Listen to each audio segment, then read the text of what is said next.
Welcome back to another episode of the Puck Zone Show. Alrighty, so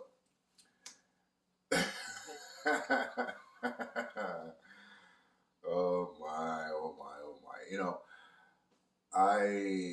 Because I'm living in Edmonton, I messed up the time zone in terms of the start time for the Canucks versus the Philadelphia Flyers today.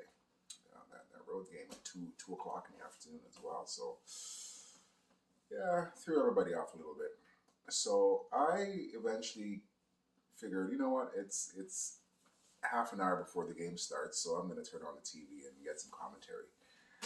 Well, lo and behold, I turn on the TV, and there's 5 minutes left in the first period, and it's 2-0. It's 1-0. I think it was 7 minutes at the time. It was 1-0 Vancouver, and within I guess a minute and change of me turning the TV on, they scored their second goal. I think it was Garland. I think it was, yeah. So he scored, and I was like, "Why does this feel like yesterday, or 2 days ago when they lost, when they were up 3-0 to the Oilers?" And oh my goodness, you couldn't have painted a better Picasso. It was a 1 goal difference, mind you, but it's pretty much, except for the empty netter as well in Edmonton, it was really a 1 goal difference. But unbelievable. So, but you always got to take the good away from the bad. And even though they've given up two consecutive games at that, the first 2 games of the season as well. It's only the first 2 games. It was shocking, especially the way they were playing in the first period for both of those games. So I'm not sure what's happening, if the legs are just not, or the brain, I don't know. But suddenly they collapse, and collapse quite handedly, so. But hey, you know what? Not to even take anything away from Philly. Um, Hart, again, just like Campbell did, started out cold and, got better as the game went on. So, you know, but again, I think that the guys could have learned from last night and not let that same thing happen again. And unfortunately, they didn't. It is only 2 games this season, but in my predictions, I'm saying they have to win the next 3 games to stay above 500 for the first 5 games of the season. You don't want to fall below 500 in your first 5 games, that's for sure. You want to be above that marker, and it's not looking good. But I have confidence in the guys. They do play well together as a team. They have guys who can definitely put the puck in the net. But there's just something that's not clicking. After they build up these leads, it's almost like they're maybe too surprised, or maybe they can't believe that. But the one good thing that also took away from another good thing rather that also took away from this is that, think about it.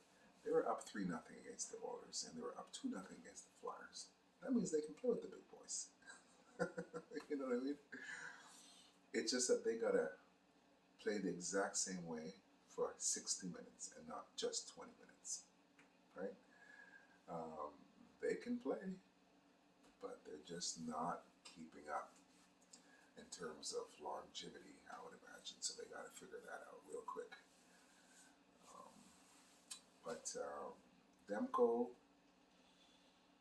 so in the last 2 games, he is let in, or the first 2 games of the season, he is let in, let's see, for 7. We want to call into that, or 8. I'm not sure how they call those stats, but I don't think it counts against him. And so little bit surprising, but if you look at all the other goaltenders around the league, though, some pretty shocking scores actually. One tonight with Minnesota and LA, that was a 7-6 game. Calgary and Edmonton. Calgary did win 4-3, but if you look at Jack Campbell for Edmonton, he's led also 7 goals in the last 2 games. So yeah. Anyhow, so this is it. I didn't really have much to talk about. I just wanted to come on and say something about this game. But our next game is against the Capitals, and Ovechkin meets the Russians, I guess, Kuzmenko and Podkolzin. So, I don't know, it'll be an interesting matchup. I think, the Russians will probably have a good game, just because it's Ovechkin, and they want to play their asses off, right? He's their hockey god, right? So kudos to Ovechkin that he's still playing in the NHL after all these years. It's hard on the body and a lot of travel, and he's still scoring like 30, 40 goals, 50 goals a year. I mean, like, what the hell? This guy's just like a machine. But some of these guys are built that way, actually. They can just play. They're well conditioned. Their bodies are well built. Good genes. Anyhow, we'll be back on game day with some more updates. In terms of the Oilers, I want to talk about the Oilers for a little bit, though. I after dinner I took a nap and I missed the game, but I'm gonna check out some highlights later. But just to see who scored and the style of the game, the goals and such. But and to see how the goalies played, because 7 goals to me is not a good night. A good night is a 2-1 game, 3-2 game, and not so bad. 5 goals, anything over 5, it's it's kind of sloppy. Anyhow, so yeah, the Oilers. So it's going to be an interesting season for these guys, I think, because I honestly expected them to win tonight against Calgary, because I think Calgary's the weaker team, but I guess not. But sometimes, that's hockey for you. It's the weaker team can still beat the stronger team on any given night, but these are all professional players. But I really think Edmonton would still have that jump from that victory, comeback victory. But Vancouver only sees Connor, I think, 2 or 3 times a year, and I think Edmonton and Calgary meet at least 8. So Calgary really knows how Connor plays and how Draisaitl plays. They play them a lot. So, but on the flip side, that goes for the same thing for actually not really, because Calgary's got a bit of a new core there with Huberdeau as their lead guy, and then Kadri, who also scored tonight. So